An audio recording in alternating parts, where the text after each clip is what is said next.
Thank you for coming, and welcome to the Tocqueville program's first lecture of the academic year. Before we begin, please silence your cell phones and shut off your electronic devices. It was brought to my attention that this evening at 6:30, juniors have the opportunity to register for courses, so rest assured we will finish by that time, and you can reopen your electronic devices and get your courses. Today we're very glad to host Dr. Panayiotis Kanelos, president of St. John's College, Annapolis, for a lecture focusing on the theme of liberty in Shakespeare's Tempest. But before introducing today's speaker, I'd like to take a moment to tell you a little bit more about the Tocqueville program. It's a program organized by faculty teaching political philosophy in the Politics and International Affairs Department. And the main goal of this program is to gain clarity about the big questions, the fundamental questions of moral and philosophic import that lie at the heart of political life.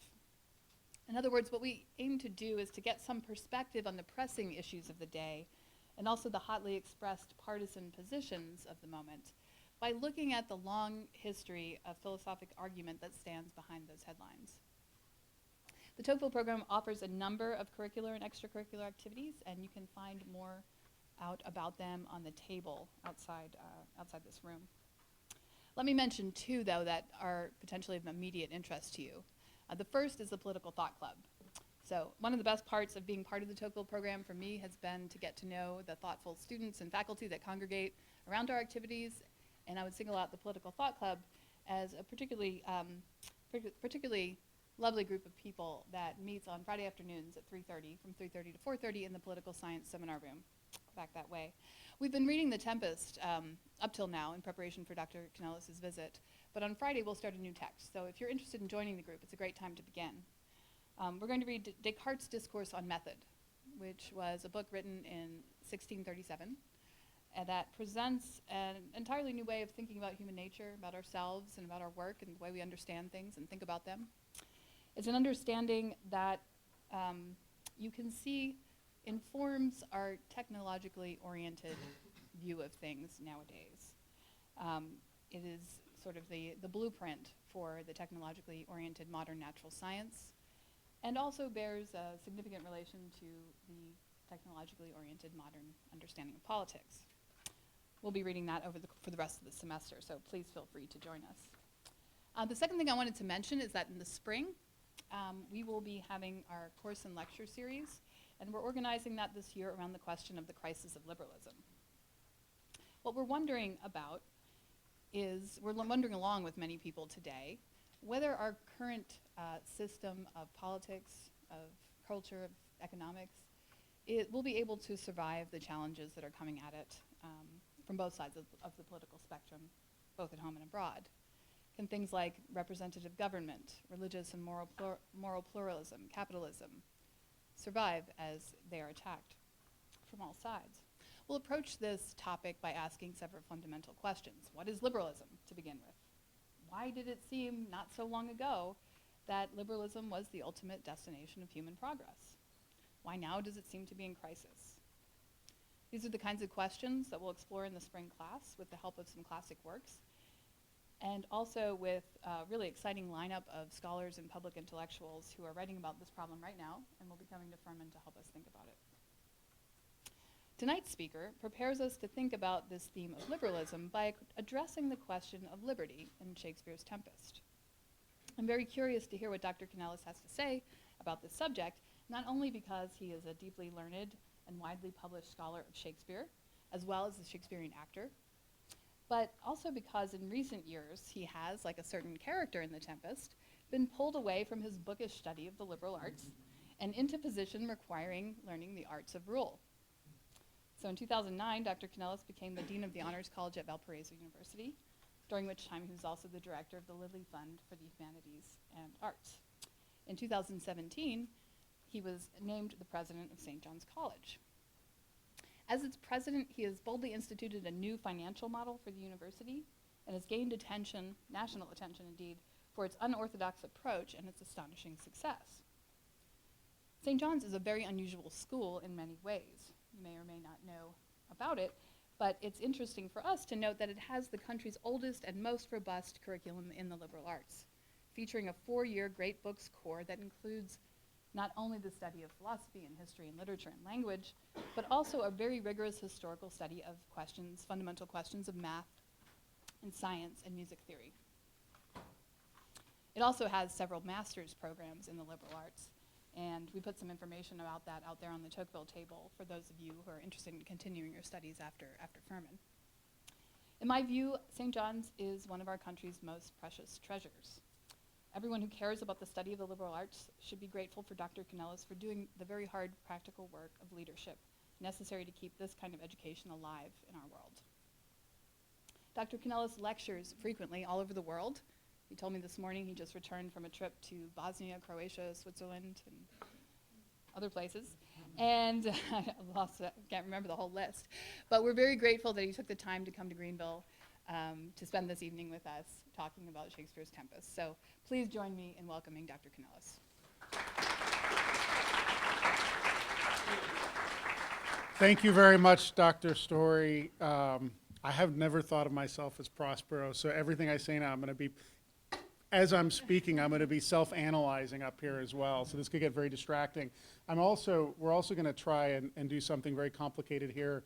I have a PowerPoint with pretty pictures and words, yay, but I don't have a clicker, so Dr. Story is going to be my substitute clicker over here, so I'm going to be pointing to change things on the slide, so we'll see how that works out. Thank you for the invitation to come here. It's my first time at Furman University, my first time in Greenville, and I've had a wonderful day. I've had a chance to meet students, to have lunch with students, to get a tour of your amazingly beautiful campus, although I was told I'm not allowed to swim in the lake. I thought about it, and then just had a great discussion seminar on the Tempest with some students in the political philosophy reading group, political theory reading group. And it's just been really energizing for me. So just to give you a sense of what we're going to do, my talk's about 45 minutes long, and we're going to leave time for questions. It strikes me that maybe not everybody here has read The Tempest or read The Tempest recently or seen The Tempest. So I'm going to give you like a 3-minute recap of the play before we jump in, just so everything's fresh in your head. I may need the help of some of my seminar participants for some of the details if I get anything wrong. But essentially, The Tempest was Shakespeare's last play, or the last play that he fully authored by himself. So a lot of people think of it as Shakespeare's goodbye to the theater.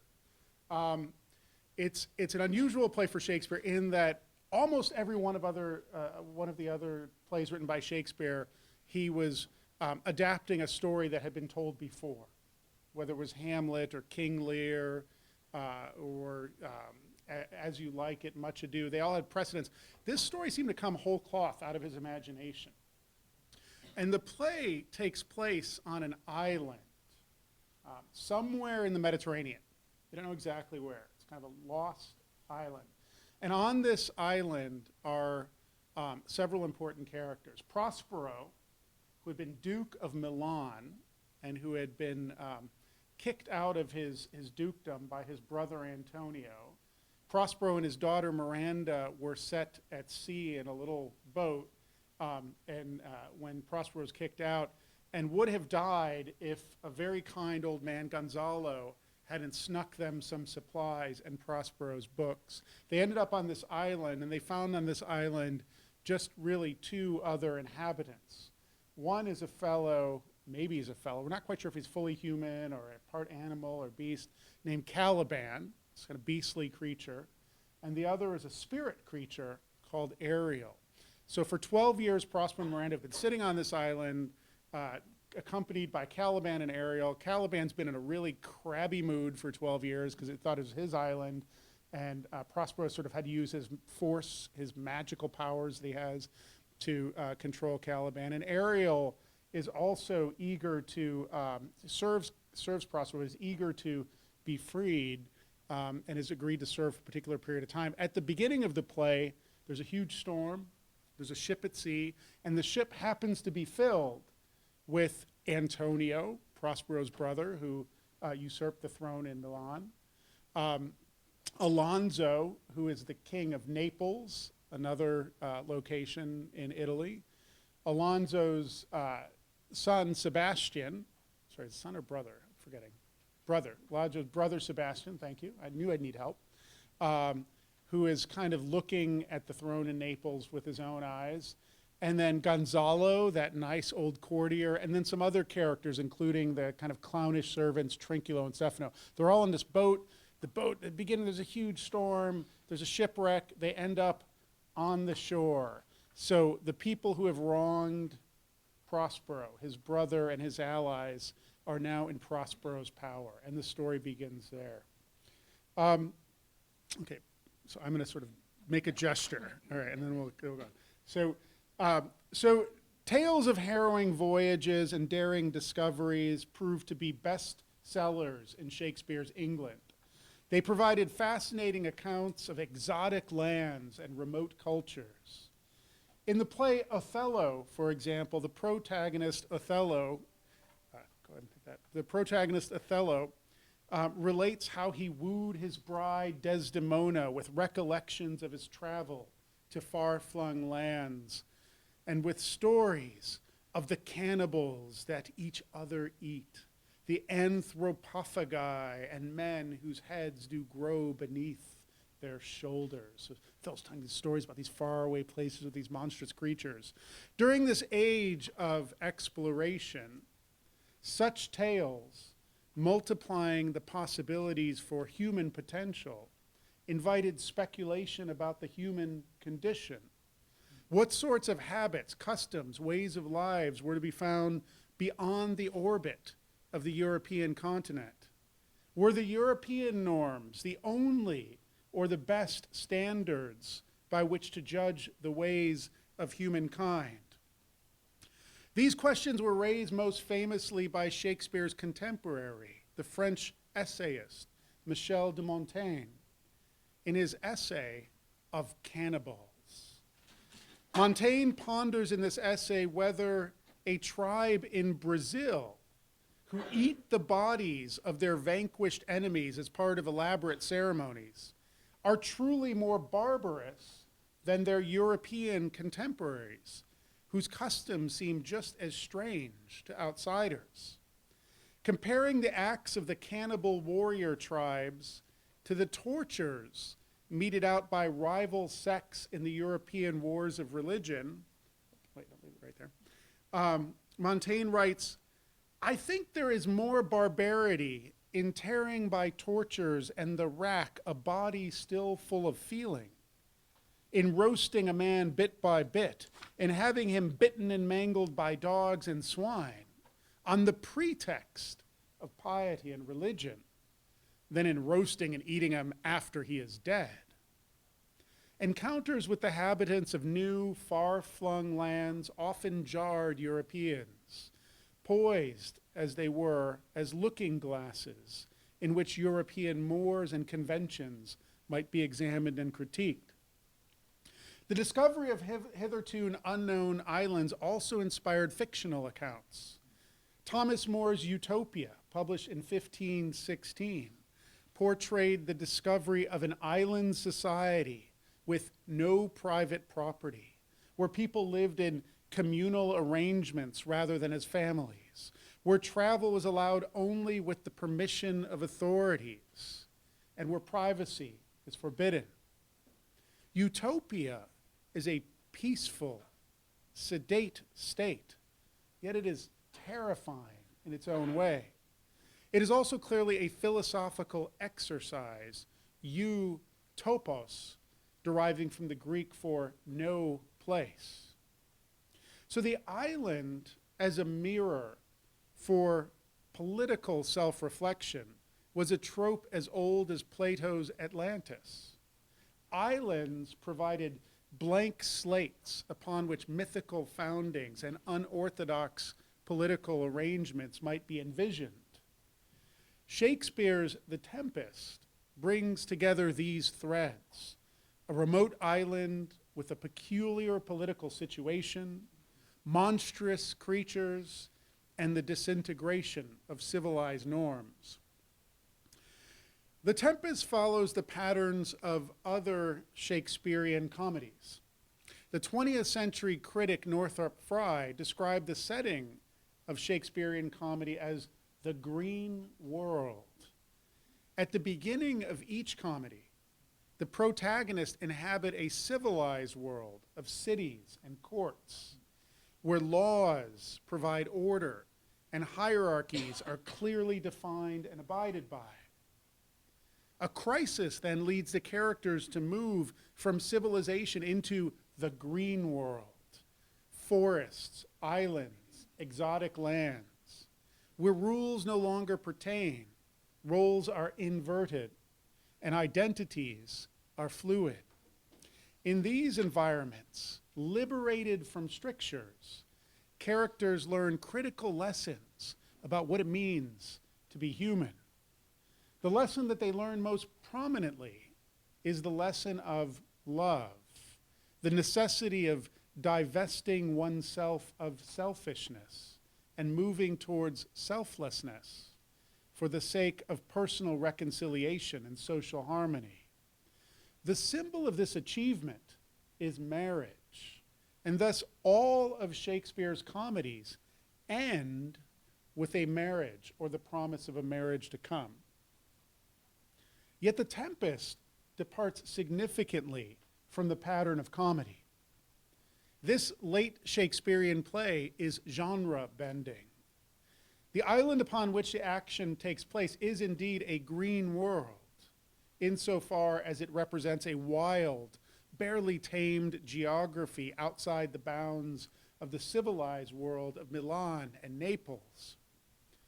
Prospero and Miranda, and later the rest of the Milanese and Neapolitan characters, are thrust out of the confines of familiar society and wrecked upon an island that seems to exist outside the bounds of time, reason, and law. Yet whereas the focus of most Shakespearean comedies is an education in love, this play is an education of another sort. The strongest clue that Shakespeare is up to something different in this comedy is its narrative structure. There is indeed a promise of marriage in The Tempest, as we find in all Shakespearean comedies, but it lies not at the play's conclusion, but in the middle of the action, in the dead center, as we shall see, and it itself is part of a larger lesson. Moreover, in all other comedies, the primary protagonists are lovers. Yet Prospero, not the young couple, Miranda and Ferdinand, Prospero is the central character in The Tempest, and the play chronicles his education, the education of a prince. It remains a comedy because it moves from discord to order, from crisis to resolution. But harmony is restored not by romantic love, but through the acquisition of political wisdom. Next slide, please. The Tempest begins in media res, with a sea voyage and a storm, with wild winds and torrential rain buffet a tossing ship. Thunder rumbles and lightning cracks. The terrified crew runs to and fro, seemingly helpless as the elements rage. In this scene of storm and wind and rain and lightning, it is clear that man is subject to the vicissitudes of nature. In the violence of the storm, political hierarchy breaks down. The Duke of Milan, Antonio, is rebuked by the lowly boatswain, who finds the noblemen a nuisance as they try to secure the sails. The boatswain speaks to him saucily. What care these roarers for the title or for the name of a king? To cabin, silence, trouble us not. When Gonzalo, the counselor, retorts that that lowly boatswain ought to remember whom he has on board, the seaman responds, none that I love more than myself. In the state of nature, one is liberated from obligations, political or otherwise. In extreme circumstances, it is every man for himself.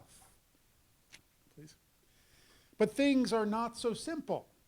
We soon learn that the storm is not an act of nature, but the product of the art or magic of Prospero. As the scene shifts to the shore, where a young woman and her father are observing the struggling ship from afar, the daughter beseeches, "If by your art, Father, you have put the wild waters in this roar, allay them." Man, it appears, has the ability to control and manipulate nature. This changes the stakes.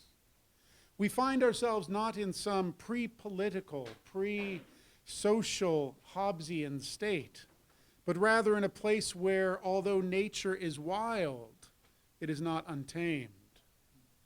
Whereas briefly on the ship during the storm, the political hierarchy has dissolved, on Prospero's island, there is a fully constituted political regime. Yet it is a regime that is stripped down to its fundamental elements, allowing us to see clearly the lineaments of political order. The massive show of Prospero's power is immediately set aside another form of power, that of human conscience. As she watches the turbulent scene at sea, Miranda exclaims, "Oh, I have suffered with those that I saw suffer. A brave vessel who had, no doubt, some noble creature in her, dashed all to pieces. Oh, the cry did knock against my very heart. Poor souls, they perished." Miranda expresses and represents the unfettered human impulse toward empathy. Had she any power, she declaimed, she would use it to allay the suffering of others, even though they are strangers. We find from the start of the play power tempered by pity. If the world is so constituted that pity naturally predominates over power, then we find ourselves in a prudential world of peace. Yet Prospero soon explains that life is a bit more complicated. Those are not strangers on the ship, but rather his mortal enemies. The vessel holds those responsible for Prospero's and Miranda's isolation. That is, it holds the very people who are to blame for the 12-year exile of this father and his daughter. They, on that ship, are accountable for the suffering of those on the island. On the opposite end of the spectrum, from pity, is the equally powerful pull towards vengeance. Miranda has been kept in the dark up to this point as to how she and Prospero have found themselves upon this island. Prospero's tale of their history is the beginning of her education about the complexities of the human heart.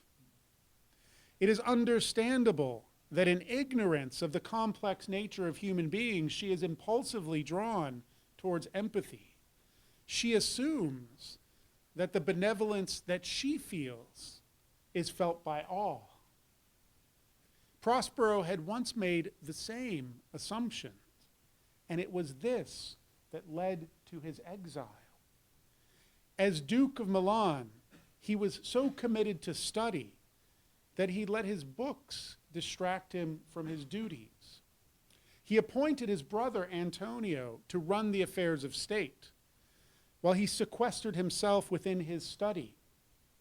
Thus, under the guise of education, he became neglectful of his obligations to the city. I, thus neglecting worldly ends, all dedicated to closeness and the bettering of my mind, in my false brother awaked an evil nature. He, thus being thus lorded, he did believe he was indeed the Duke, out of the substitution and executing the outward face of royalty with all prerogative. Naively understanding human nature, Prospero assumed that others, including his brother, were as benevolent as he. He made the primal mistake of politics, misjudging human nature. Politics must take into account the full range of human possibilities if it is to be successful. Human nature is disposed to both selfishness and selflessness. Being able to account for and accommodate both is the art of the ruler. Prospero's island, like More's Utopia, is a new princedom, an alternative society, allowing experiments in governance. Whereas in Milan, Prospero's books were the cause of his weakness, here they are the source of his power, allowing him, through magic, complete mastery over his subjects. On the island, rather than retiring into study, Prospero exercises his power in full. The exercise of his authority raises concomitant questions about the liberty of his subjects. We learn that it is the spirit Ariel who has carried out Prospero's commands by raising the tempest. Ariel says he's raised a storm, "Let me remember thee what thou hast promised, which is not yet performed me." Prospero says, "How now, moody? What is it thou canst demand?" "My liberty. Before the time be out, no more." Ariel passionately desires liberty, yet he abides by Prospero's terms. Whereas Sycorax, the witch to whom Ariel had been subject earlier, had been inordinately cruel and tyrannical, Prospero is fair. Ariel is bound to serve, but only for a term. Their relationship is one of political exchange based upon a contract. It is grounded in reason and calculated self-interest. Prospero's other subject, Caliban, also desires freedom. He had free range on the island before Prospero arrived. Now he begrudges Prospero his authority.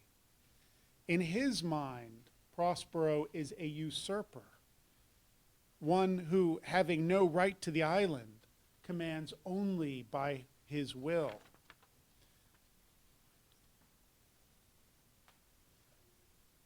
Caliban says to Prospero, "All the charms of Sycorax, toads, beetles, bats, light on you. For I am all the subjects that you have, which was first mine own king. And here you sty me in this hard rock, while you do keep me from the rest of the island." Caliban is led not by reason, but by passion, which prohibits him from a reasonable arrangement with Prospero, from a political contract that would allow mutual benefit. For Caliban, all is either love or hate.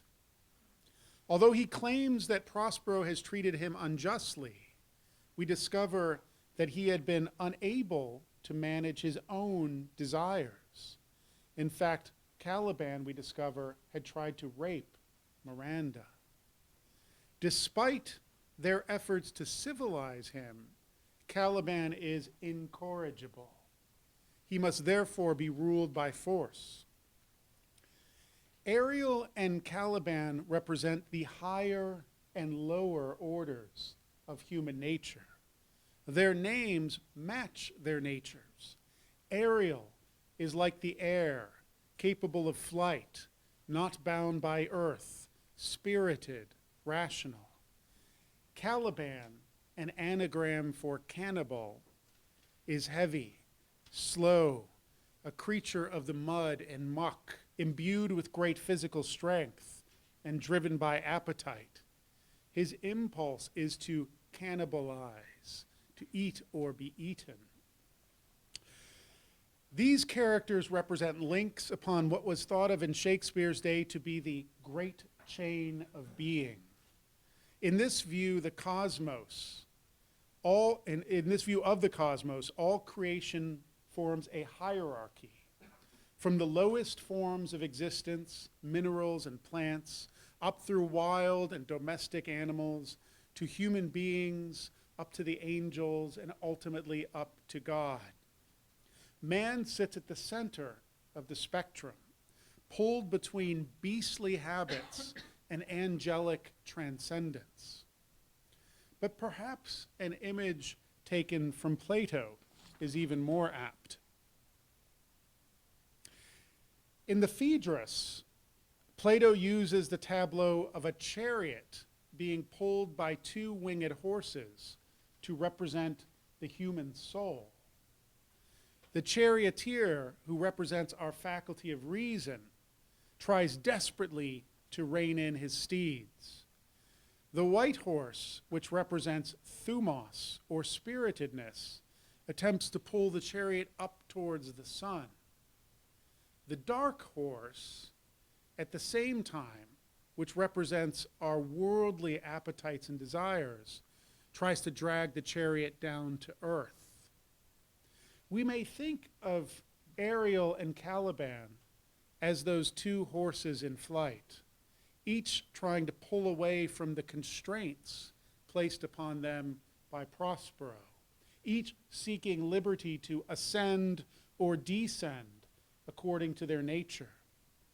And Prospero, with his books, is reason's charioteer, trying to maintain control over this small society. But I would argue more broadly that this image is also an image of Prospero's soul, and that his education in politics is also an education to have the soul of a prince. The polity is an image of the soul writ large. The beginning of the play presents us with a framework. This Prospero is not the Prospero who lost Milan. His books are a source of authority rather than distraction. He is now invested with untold power. Most importantly, he has learned that while the natural world may be dangerous, it is not malevolent. Yet man is both dangerous and malevolent, or maybe. With the arrival of these newcomers, the chessboard is reset. Prospero is in uncontested control. How will he use his liberty? A ruler is charged with dispensing liberty according to his subjects' capacity to use it prudentially. The ruler is subject to the vicissitudes of the soul as well. The true test of Prospero's political wisdom arises with the arrival of newcomers to his island polity. Through Ariel's magical manipulations, the shipwreck have been divided into 3 control groups, and we follow the paths of each of these groups separately. The first of the survivors we encounter is the young Prince of Naples, Ferdinand. Ariel leads him directly to Prospero, who wakes Miranda from a magical slumber. Her response upon seeing the young man is one of wonder. What is it? A spirit? Lord, how it looks about. Believe me, sir, it carries a brave form, but 'tis a spirit. She's never seen a young man in her life. Give her some slack, okay? All right. Ferdinand is the anti-Caliban. He is overflowing in this scene with pity for his lost companions and father. He, like Ariel, has a thumotic streak. He is quick to draw his sword and defend himself when Prospero threatens him with imprisonment. But his natural inclination, also like Ariel, is one of open-heartedness and deference. Like Miranda, Ferdinand is inclined towards seeing the good in others, and the two young people quickly think the best of one another. The mark of empathy, they see the world through the eyes of the other. Prospero, looking at them, exclaims, "At the first sight, they have changed eyes." And thus, they contract with one another a mutual exchange. They are both in each other's powers, notes Prospero. In order to ground this budding relationship, the magician understands that he must put it under strain. As he did with Ariel, he subjects Ferdinand to a term of bondage. But this swift business I must uneasy make, lest too light winning make the prize light. He's a dad, his daughter's going on her first date. He's going to make it really hard on him. Okay, please. The next group we watch is that of a band of aristocrats and courtiers from Naples and Milan, including Antonio, Prospero's brother, the one who usurped his dukedom. Alonso, the king of Naples, Ferdinand's father, is bereft because he thinks Ferdinand has been lost at sea. They all march about the beach imperiously. Meanwhile, as all these aristocrats are marching out, the old man Gonzalo looks at this seemingly uncivilized island and begins a reverie about a perfect society in the tradition of More's Utopia, a sort of primitive socialist state. He imagines the society he would form here. In the Commonwealth, I would by contraries execute all things. For no kind of traffic would I admit, no name of magistrate, letters should not be known. Riches, poverty, and use of service, none. Contract, succession, born, bound of land, tilth, vineyard, none. No use of metal, corn, or wine, or oil. No occupation. All men idle, all, and women too, but innocent and pure. No sovereignty. All things in common should nature produce without sweat or endeavor. Treason, felony, sword, pike, knife, gun, or need of any engine would I not have. But nature should bring forth of its own kind all foison, all abundance, to feed my innocent people. All right, and nature, nobody's going to have to do anything. Nature's just going to pour out abundance, and everybody's going to lie around and eat coconuts all day. All right. I jokingly called this during our seminar his version of the Green New Deal, but we won't go there. All right. Gonzalo represents the naive starting position, assuming that all human beings are naturally benevolent, and that it's only the advent of civilization that leads to strife, insecurity, and inequality. Yet even here, alone on a beach, finding themselves in, for all they know, an absolute state of nature, we find no innocence. Benevolence is not distributed liberally, but concentrated in the form of an aging, sentimental counselor. Those around him are rife with cynicism, and as we soon learn, malevolence. Gonzalo's commonwealth is not an option. It is not an option because, we soon learn, there are persistent elements in society that seek only their own advancement. Even on this island, untold miles from civilization, without even the prospect for returning to Milan and Naples, the first impulse of Sebastian and Antonio is to plot for the Neapolitan crown. All the others in their party fall into a magic-induced sleep. And as they do so, Sebastian and Antonio, awake, begin to conspire. Antonio suggests that they take this opportunity while they can. He looks at Sebastian. Methinks I see in thy face what thou shouldst be. The occasion speaks to thee, and my strong imagination sees a crown dropping upon thy head. So they've just showed up on this island. They're with Alonso the king. Everybody falls asleep. And the first thing they decide to do is to kill the king so that Sebastian can take his crown and become king of Naples, even though they don't even know whether they're ever going to return there or not. Antonio's spirit is that of the white horse, the intemperate desire to ascend for glory, for titles, for honor. Now, not everyone in society is an Antonio or Sebastian, but some, perhaps many, are inclined this way, and the wise ruler must take this into account. That's okay, just go to the next one. Soon thereafter, we encounter another set of survivors, Stefano and Trinculo. This pair are of the servant class, yet even they soon find themselves in the business of crowning kings. They represent the dark horse of human nature, given over to appetite and physical desire. Their beastly nature is made visually manifest as Trinculo crawls under the cover that hides Caliban. Caliban hears him coming, goes underneath this kind of hide.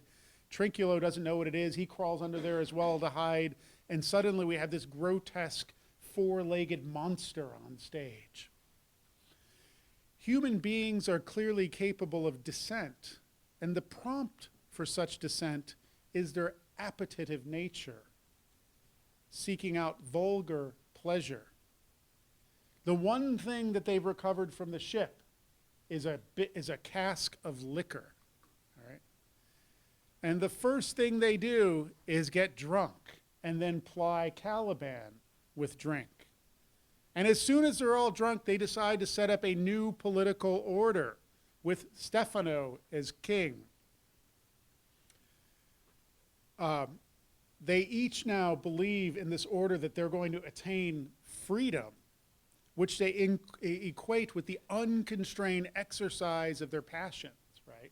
They're just going to get drunk all day long and nobody's going to stop them.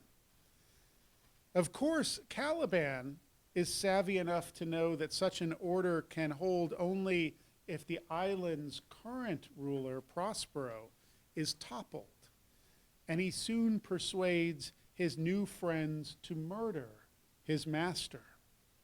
In the appetitive order, the mob holds sway. So both groups of these survivors operate on the same principle. Power is a zero-sum game. There is a limited fund of authority, which will be distributed to those with a will to seize it. This is the Gordian knot that Prospero must untangle. The Tempest has a very particular sort of structure. The play has exactly 9 scenes. So forget about the acts. It has 9 scenes. In the first 4 scenes, the action builds up. We're introduced to the characters and the problems. The last 4 scenes resolve the action in descending order.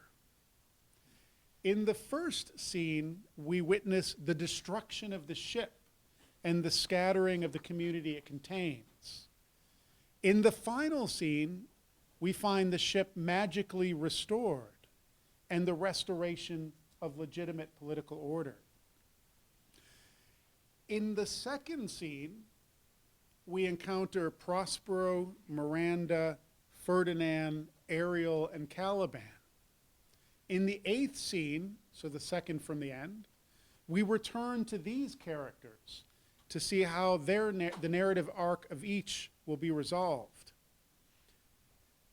In the 3rd scene, we find Antonio, Sebastian hatching their plot to murder Alonso. In the 7th scene, the 3rd scene from the end, we watch as their plot is foiled. In scene 4, the 4th scene in, we observe Stefano, Trinculo, Caliban introduced to one another, having their little kegger party together. All right. In the sixth scene, so the fourth from the end, we return to them as they hatch their plot. At the very center, in the fifth scene, is a single scene relating the trials of Ferdinand and Miranda and their exchange of vows of love. Thus, all of the rising and falling action is built around this moment, this tableau. Why does Shakespeare put their betrothal at the center of the play rather than at the end, as he has in every other comedy? This play is, like other comedies, a tale about the tale about the triumph of romantic love. But it is even more so about giving a fuller account of human relationships, so that a political order that is not defined by romantic love, but which can accommodate it, can be securely instituted. Miranda and Ferdinand represent an ideal human relationship. Act 3, Scene 1 begins with Ferdinand hauling logs, an echo of Caliban's earlier task. Yet unlike Caliban, Ferdinand submits to this onerous task not out of compulsion, fearing recourse from Prospero, but rather out of love for Miranda. This my mean task would be as heavy to me as odious, but the mistress which I serve quickens what's dead and makes my labors pleasure. So he's just met her. Her father, who has got a magic wand, says, you need to take this bunch of logs and move it from here to there and do it till I tell you not to do it. He's struggling around with these logs, and she comes over, and he's like, under normal circumstances, this would really suck. But because I'm doing it for you, lovely girl, I don't even know your name yet, this is a great pleasure. Yet rather than take her own pleasure in her power over Ferdinand, Miranda feels the pains of his labors and offers to take them upon herself. She says, if you'll sit down, I'll bear your logs the while. Pray, give me that. I'll carry it to the pile. Love is that state in which, rather than exert power over another, we submit to them, even as they do the same in return. Love is a circuit of sentiment. It's like a theme song. Love is a circuit of sentiment, a willing abnegation of liberty for the sake of another. Love is the conversion of selfishness to selflessness. And traveling in both directions, love forms an ideal community. Yet the Tempest teaches us, and Prospero, that whereas such a union is the most blessed state human beings can achieve, it is not the grounding upon which political order might be established. Ferdinand and Miranda's moving betrothal, the mutual promise they make to put one another selflessly above themselves, is surrounded by scenes of selfishness, betrayal, and violence.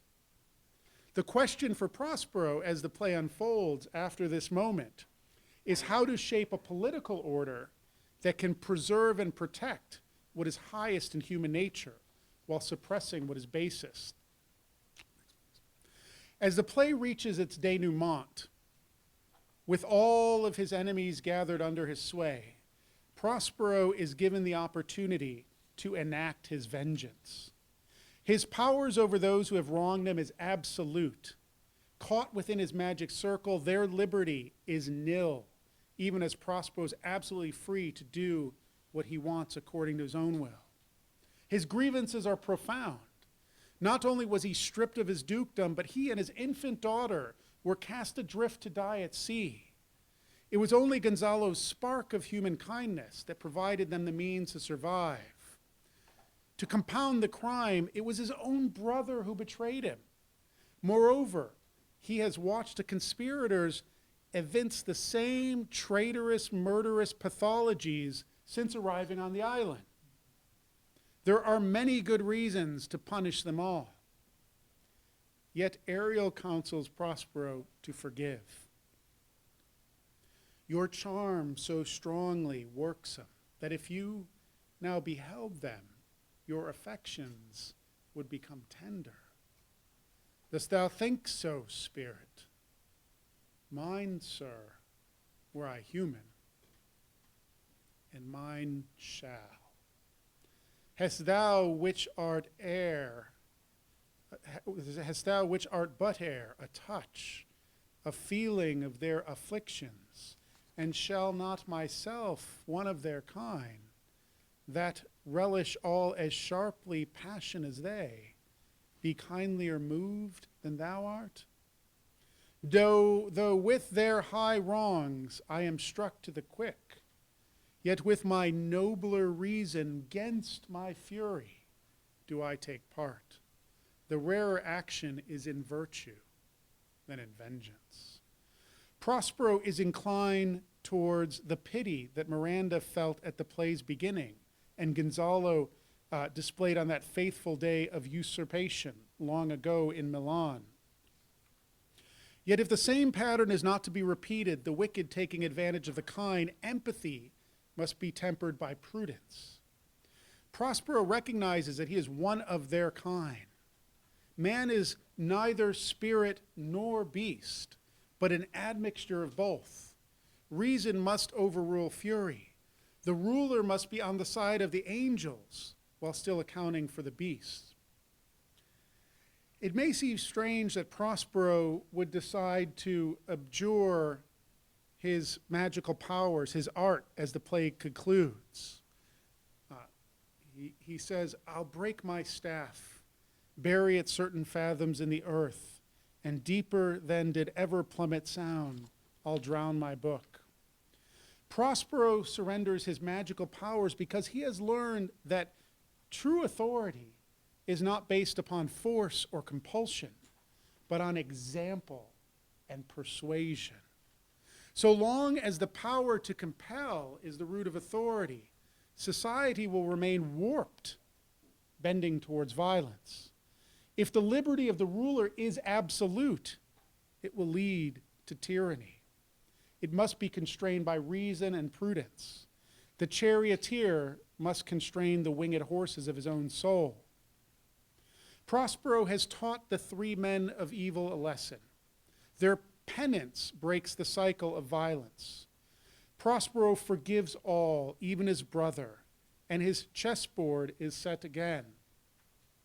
In fact, the vision of a new political order is made manifest as Ferdinand and Miranda are revealed playing chess. So Prospero pulls back a curtain in front of all the characters who are gathered at the end, and there they are playing chess. Although they are maneuvering kings and queens, rooks and pawns, neither seeks victory over the other. Rather than competition, they engage in sympathetic banter. They are on the same side with the same ends. Rivalries are subsumed by mutual affection. Milan and Naples are joined. Miranda and Ferdinand represent the next generation of rulers. Their fathers have learned a lesson and can now provide counsel and educate the new king and queen accordingly. The ruptured ship, now made whole again, is a symbol of the reconciliation of society. The most important lesson for Prospero has been to learn that the larger body politic is ensouled in the same way as the individual. That for society to function, it must be led by reason. For reason to function, the leader must be aware of the impulses within him and master those first if he is to master others. Prospero recognizes that Caliban, though he appears grotesque and willful, is not alien to him. Caliban is in fact an avatar of Prospero's own nature. The shipwrecked nobles wonder when they first encounter this grotesque creature, Caliban. Yet Prospero concedes, this thing of darkness, I acknowledge mine. This has been the most important lesson of all, and the one that gives us hope that the new political order will be enlightened. There's reason for us to remain cautious, however. Prospero has surrendered his magical powers. The Milanese and Neapolitans will return to their cities. Prospero will reign as duke, and his daughter and new son-in-law will be the next generation of leaders. Yet the two most vicious conspirators, Antonio and Sebastian, never actually express regret or repentance for their actions. Prospero projects remorse upon them. Will they be manageable once they return to the civilized world? Moreover, Prospero has released Ariel, whose noble nature has been the magician's lodestar. And Caliban, it appears, is to be abandoned on the island. The lingering sense of injustice, leaving behind this character who has been imbued with logos, with reason, and learned the rudimentary arts of socialization, leaves us feeling unsettled. This sense of open-endedness is instructive. Insofar as this is Prospero's education for liberty, we may wonder if his instruction is complete. Yet insofar as the play represents Shakespeare's education for liberty, that is for us, the play's purposes may be served. Prospero's original fault was to assume that human nature, and thus human society, tends towards benevolence. He has since learned that the scales might be inclined in the other direction, towards what is base. It is up to the ruler, through action and example, to tilt the balance towards what is noble. Insofar as Prospero's art, the art of conjuring, is also Shakespeare's art, the art of the theater, Prospero and Shakespeare merge. Shakespeare's play, if it is to succeed, must move its audience towards reconciliation. In the epilogue, Prospero begs the audience to be released from bondage. He steps forward as a character and says, "Let me not, since I have my dukedom got, and pardoned the deceiver, dwell in this bare island by your spell, but release me from my bands with the help of your good hands, as you from crimes pardoned would be. Let your indulgence set me free." And as the audience applauds, they participate in the benevolent forgiveness they have witnessed on stage, thus freely granting freedom, not out of pity, but in accord with reason. We, return from Prospero's island to our own world, with our vision of society altered and perhaps elevated. Thank you very much. Thank you.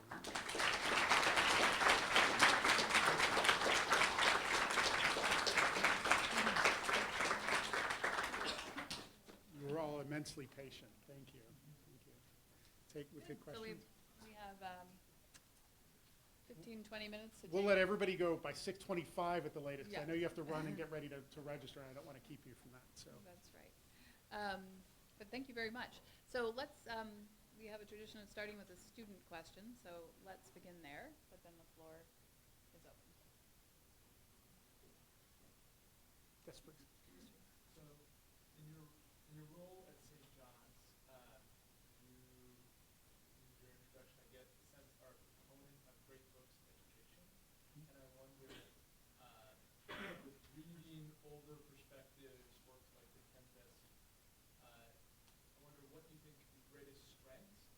curriculum are and what you think maybe the weaknesses are. Mm. Phrased another way, if we don't do that, what do we sacrifice? And if we do choose these works, what might we sacrifice by not choosing other things? It's a great question. I mean, the only condition under which this is a sacrifice is if you're talking about whether to attend a college that's a great books college or a different kind of college and after majors. I mean, I don't think any of us have to sacrifice the activity of reading books in our lives. So I think liberal education is lifelong education. We should all be reading books all the time and thinking about the perspectives that those bring to us and being self-reflective. But the question is, you know, when you formalize that in education, what's the advantage of that versus not doing that? So at St. John's, just to kind of give you a sense, we don't have any majors. All students graduate with a Bachelor of Arts in Liberal Arts, and all of our students have a common intellectual journey. They all read the same 200 books over 4 years, and that's a mixture of philosophy, literature, mathematics, science, history, languages, theology. We begin in the ancient world with the ancient Greeks, and we make our way to the modern world, kind of chronologically. So you come in as a freshman, and you know the first thing all the freshmen are doing, their very first class, they've all read the Iliad over the summer, and you start moving from there. One of the advantages of this is that what the great books represent is the great conversation that's unfolded over time through human civilization. The thoughts, the ideas, the perspectives that have proven most profound over time are put down in books and other works of art, and other formats as well. And those books are talking to each other, right? Everybody who's thinking and writing is reading and thinking about what's come before, and they're thinking about their contemporary times, and they produce something, they pass that on, and there's a kind of lineage that goes through. So there's been a great conversation unfolding over time. We're part of that conversation. We are human beings imbued with rationality, right? So if we're going to join in and have something to say about our own times and our own lives, we need to be able to follow the stream that's brought us to where we are now so that we're fully informed and that we can not sort of slavishly follow the examples of the past, but actually be free to do what we think is best by being as educated as we can be. We talk about liberal arts education or liberal education. Think about what that means, liberal. It doesn't mean politically liberal. It comes from liberis, the free person. To be a free person, you have to be fully aware of what the human condition is about so that you can make free choices about your own life. Education's an interesting word as well. Education comes from the Latin ex ducere. Any Latinist here? Ex ducere, which means to lead out of. And education is something that leads you out of something. But out of what? Out of ignorance. So spending 4 years in college engaged in this kind of activity, I think has immense value. And it sets you up to become a lifelong learner. I didn't go to St. John's, unlike you all. I went to a different college university. So I can also say that there are many other ways to be educated, and education's of value out there. But what I would suggest to all of you, whatever you're majoring in, whatever you're focusing in, don't let that fully define your intellectual life. That's an important strand in who you are, but read more broadly. Think wider than what would be preparing you for a professional life or a career. Because you're never going to know, I like to say that the purpose of education is not to teach us what it is we should do with our life, but to teach us why we should do something with our life. Ask the why question. And that profound question, that's your job now. You are in the most privileged position that any human being could ever be in.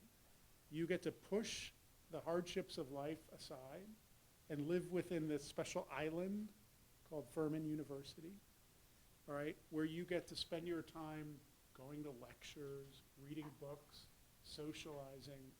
With this privilege comes responsibility. You have to become the people who deserve this.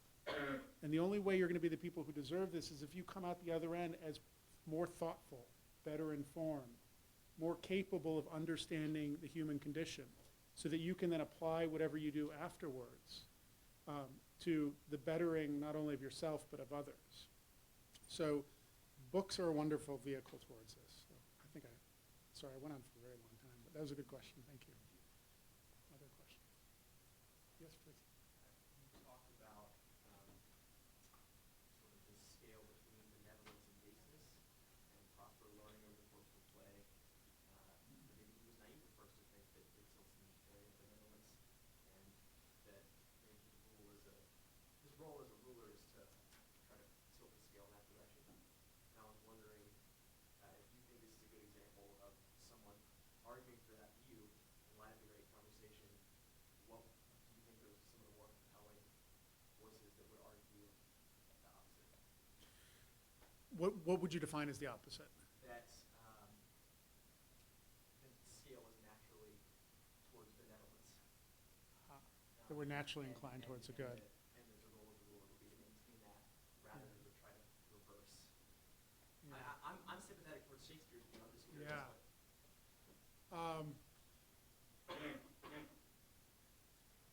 I don't know. I mean, if anybody thinks people are naturally good, go on Twitter. I mean, think about the way people express themselves when nobody knows who they are, anonymously. Where does that impulse come from? I mean, in many ways, that impulse is the impulse towards thumos, I was talking about before, trying to rise at the expense of others in a very cheap way. And it's also very base in the sense that it is, we know that many of the ways people behave on social media, that there's a kind of pleasure taken in downgrading other human beings. Where does this come from? Now, some people would say it's the fault of society. Like if we just rolled it all back like Gonzalo and we all moved to some island somewhere, that everything would be fine. There are a lot of works of literature that deal with this. Any of you read Lord of the Flies? How'd that turn out, right? Any of you watch Survivor? Right? How does that turn out, right? It seems that it is quite possible that we're all wrong, that human beings are totally naturally benevolent and it's all society's fault. Number one, we can't undo society. So we have to operate with what we have. And number two, even if we're wrong, it's safer, especially if you're the ruler, to operate in a way that at least sees it as possible that human beings are going to misbehave and treat each other cruelly. So, I mean, if you read Rousseau and others, there is a philosophical tradition that says, really human beings are naturally good, and Rousseau has this famous image of a man in a prison, and he can kind of look out the window and he sees I think it's a baby being, it's trampled by a horse or something, or impaled, I can't remember. Something really bad's happening pulled apart. Something really bad's happening to the baby. And the guy's in jail, and the prisoner, who you take it as probably a bad person, he's in prison, feels naturally empathetic, sympathetic toward the baby. And so Rousseau says, see, we're all good. So there is a philosophical tradition that argues that. It's just, I don't know. It's safer to operate the other way. It's more prudential, or it's more politic to operate the other way, I think. Yeah, Mr. Story. In the same book where Rousseau said, in the same book, not Kanelos was describing, Rousseau said, man is by nature good. I believe I have proof. But in the next clause, in the same sentence, he says, men are wicked. And that's the paradox of the whole book. Yeah.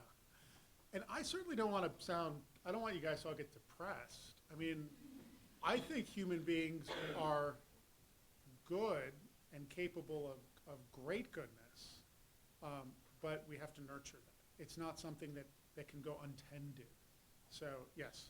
This is a little more hypothetical. Go ahead. Why do you think Prospero is naive about it when he's reading the So when we get the backstory, when he was in Milan, he basically just says, well, I just took my books and I went and I studied all there and turned over the power to my brother. It's hard to say, we don't have enough information, but I would say, I think he was delusional.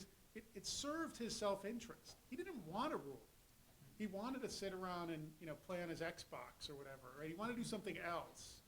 And so he turned it over to his brother thinking that the consequences wouldn't be very great. He took more pleasure in studying and reading books than he did in ruling. And the problem there is that's fine, except if you're the ruler, you have a responsibility. And if you abdicate that responsibility, bad things happen. So he was selfish. He did what he wanted to do rather than what he was obligated to do. And so he has to learn to be selfless. And there are many ways that we see Prospero becoming selfless in the play. We were talking in our discussion earlier. I mean, one of the things he does, there's nobody in the world he cares about more than Miranda, his daughter. And then Biff shows up on the island, and she falls in love, and he's like, no, this is a good match. And he basically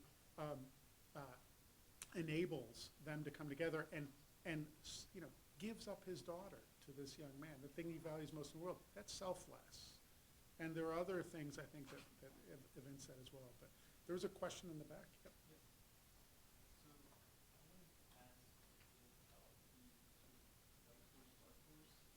Yeah.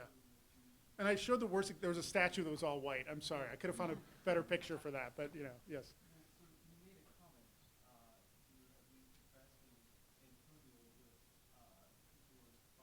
Yeah.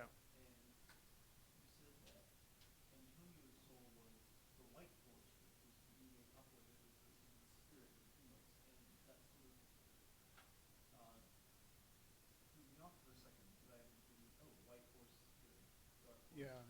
Yeah. So it's not good and bad. Right.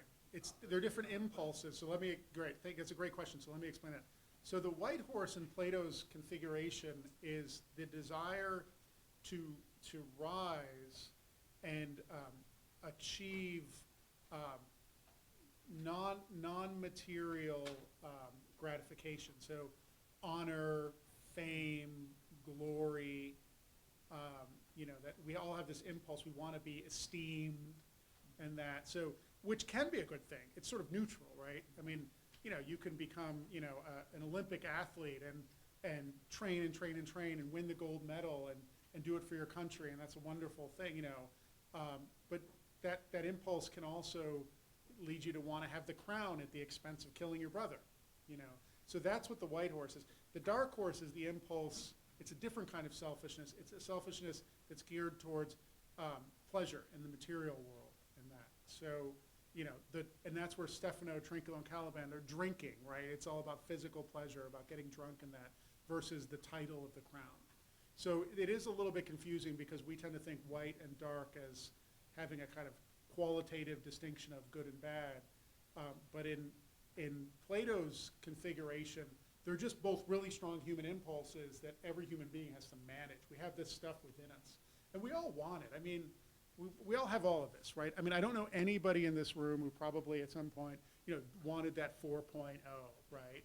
Or wanted, the science prize or whatever it was. You have that desire to achieve. And like I said, sometimes it's healthy or not. And in terms of the base material stuff, I mean, choose your poison. We all have the things in life that we seek after that, we might do so that aren't simply for our health and that, So I think it's the idea is that it's all inside of us, but it's all supposed to be governed by rationality. Yes, please. Would you agree that the question, the abdication of personal responsibility that Shakespeare raises in Lear and Measure for Measure, and then again in the Tempest, applies not just to the rulers? And he's created his own island before they land on the island by going into his own little world. Mm-hmm. Do you think that message of abdicating personal responsibility applies not just to the rulers in this instance, as well? So in other words, everybody has responsibility that we all should, none of us should abdicate the things we are responsible for. Yeah, I think that's true. I think it's absolutely true.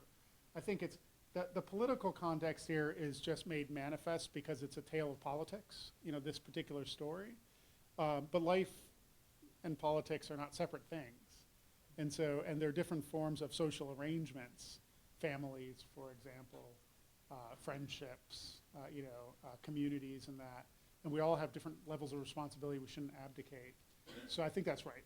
I think this is just, in this particular case, it's most manifestly about politics, but it's also overlaid with love and family relations and other things as well.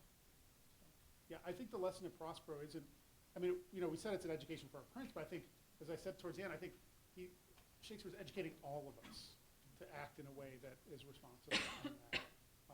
So, just an example, but yes, I agree. Okay, I think I'll take the privilege of asking the last question, but before I do that, let me just let you all know that you will have opportunity to talk to Dr. Kanelos for the next 20 or 30 minutes or so. There's a reception just outside the door, and I invite you all to come to that and to continue asking him your questions. But I'm going to ask something about something you said toward the end of your talk, likening the art that Prospero is using on the island to the art that Shakespeare is using to create this drama.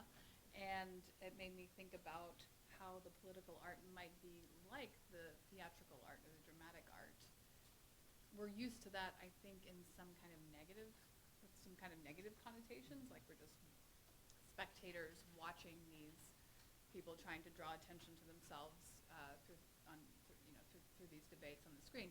But do you see a more positive and maybe even necessary aspect of the political art that would require a kind of dramatic manipulation? Yeah, so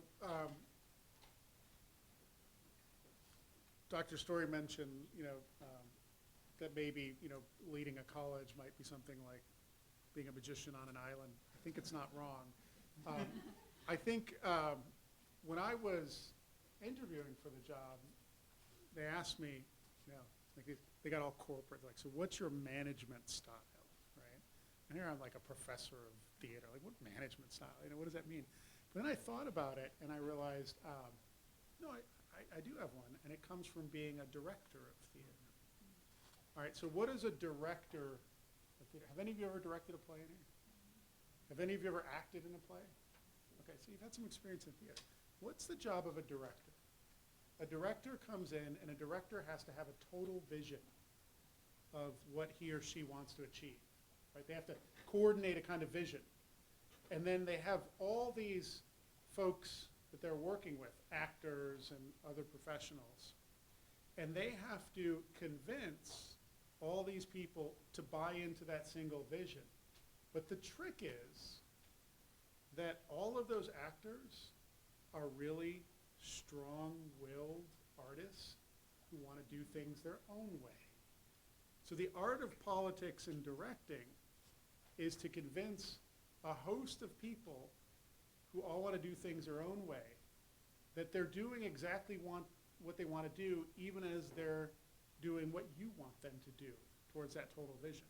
It's a kind of Jedi mind trick. And how do you do it? You let each of them shine in their own capacity, right? So there's a balancing act. And I think that in some sense is the art of politics, right? There's a reason we have leaders, we have political leaders. We need a vision. We need somebody to look at the big picture. But underneath that umbrella of politics becomes a kind of mutual endeavor when we each feel like we're each thriving underneath the political order that we find themselves, that we're each flourishing in our own way. So it's finding that kind of balance. And I think manipulating is a loaded term. I think it can be manipulated. I think politicians can manipulate. But I think in an ideal world, it's, let's say you're embarking upon a joint project together, a joint aesthetic project or political project. Thank you all so much. Thank you. It's been a great pleasure.